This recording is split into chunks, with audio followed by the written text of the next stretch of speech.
Welcome back नाज़रीन programme के इस हिस्से में हम पाकिस्तान में होने वाली लोड शेडिंग के असबाब और वजूहात तलाश करेंगे कि जिनकी वजह से हम गुज़िश्ता 7 सालों से लोड शेडिंग का ये अजाब झेल रहे हैं, और उन अवामिल की निशानदही करेंगे कि जिसकी वजह से हमारी समाजी और माशी ज़िंदगी यकसर बदल गई है। पाकिस्तान में लोड शेडिंग की 4 बड़ी वजूहात हैं। नंबर 1 सर्कुलर डेट, नंबर 2 पुरानी और नाकस मशीनरी, नंबर 3 लाइन लॉसेस और नंबर 4 मिसमैनेजमेंट। नाज़रीन, मुख्तलिफ सरकारी, नीम सरकारी और प्राइवेट अदारे वापडा को बिजली का बिल अदा नहीं करते, जिसकी वजह से वापडा तेल फराहम करने वाली कंपनियों को अदायगियां नहीं कर सकता और वो कंपनियां तेल की तरसील रोक देती हैं, जो बिजली की पैदावार में कमी का सबब बनती है। पाकिस्तान में पैदा होने वाली बिजली के बिल का औसतन 20% वसूल ही नहीं किया जाता। इस वक्त हुकूमत का सर्कुलर डेट 300 अरब रुपए तक जा पहुंचा है, जिसकी वजह से गुज़िश्ता दिनों आईपीपीज ने बिजली की पैदावार बंद कर दी और 7000 मेगावाट का शॉर्टफॉल पैदा हुआ। इस शॉर्टफॉल ने मुल्क में एहतजाज और तोड़ फोड़ का एक सिलसिला शुरू कर दिया। दूसरी बड़ी वजह पुरानी और नाकस मशीनरी है। पाकिस्तान में सालाना 25 अरब रुपए का खाम तेल कराची की बंदरगाह से पावर प्लांट्स तक पहुंचते चोरी हो जाता है। चोरी होने वाले तेल की कमी को पूरा करने के लिए उस तेल में पानी मिलाया जाता है, और जब ये मिलावट शुदा तेल पावर प्लांट में इस्तेमाल किया जाता है तो उस प्लांट को नुकसान पहुंचाता है।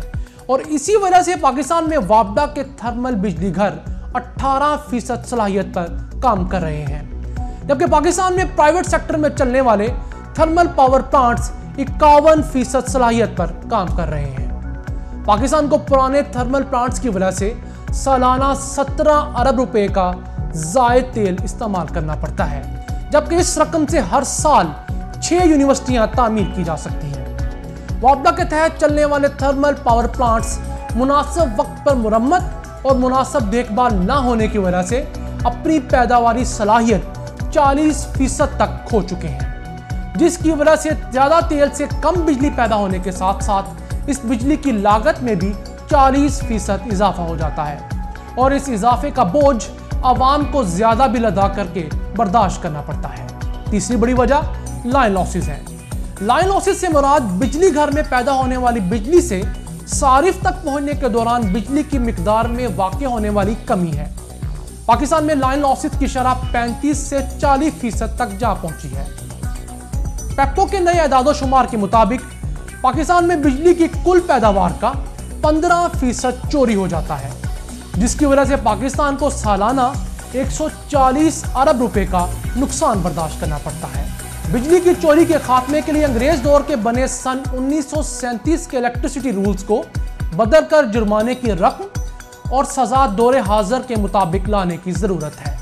जहां बिजली चोरी रोकना हुकूमत की जिम्मेदारी है, वहीं बहैसियत पाकिस्तानी ये हमारी जिम्मेदारी बनती है कि हम बिजली चोरी करने वाले अफराद की निशानदही पेप्को और KESC को करके पाकिस्तान में बिजली चोरी के बढ़ते कल्चर को रोकने में अपना किरदार अदा करें। हम बहैसियत कौम अपने गली मोहल्लों में होने वाली चोरी को जहां रोक कर लोड शेडिंग के दौरानिये में 3 घंटे की कमी ला सकते हैं, वहीं 140 अरब रुपए की खतीर रकम की बचत भी कर सकते हैं, जो हमारी ही जेबों से निकाली जाती है। गुज़िश्ता साल पेप्को ने लाइन लॉसेस को पूरा करने के लिए अपने सारिफीन से 50 अरब रुपए की रकम बिजली का बिल ईमानदारी से अदा करने वाले सारिफीन से जायद बिल भेजकर जमा की। नाज़रीन, चौथा बड़ा मसला मिसमैनेजमेंट है। वापडा के तहत चलने वाले थर्मल पावर प्लांट्स की जहां सलाहियत में कमी वाक़ हुई है, वहीं मुख्तलिफ हुकूमतों की जानब से इन इदारों में तैनात किए जाने वाले नातजर्बाकार और मंजूर नज़र अफसरान की तैनाती के साथ साथ सियासी भर्तियों की वजह से इन प्लांट्स की मैनेजमेंट बुरी तरह मुतासर हुई है।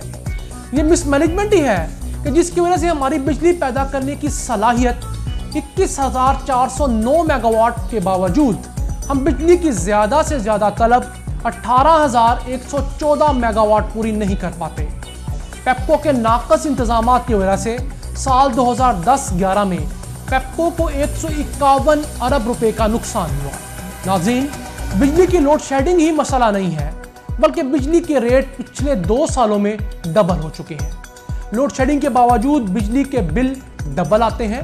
अगर बिजली की लोड शेडिंग खत्म कर दी जाए तो शायद लोगों को अपने घरों का सामान बेचकर बिल अदा करने पड़े। हमारा मसला लोड शेडिंग के खात्मे के साथ साथ सस्ती बिजली भी है, जो घरेलू सार्फिन के साथ साथ सनती शोबे के लिए भी सस्ती हो। अक्टूबर के महीने में होने वाले पुरतशद्दुद वाक़यात के बाद अपोजिशन ने ईवान सदर के सामने धरना दिया और 7000 मेगावाट का शॉर्टफॉल 12 घंटों में खत्म हो गया। ये जादू कैसे मुमकिन हुआ और इस पर भी बात करेंगे एक वक्फे के बाद। हमारे साथ रहिएगा।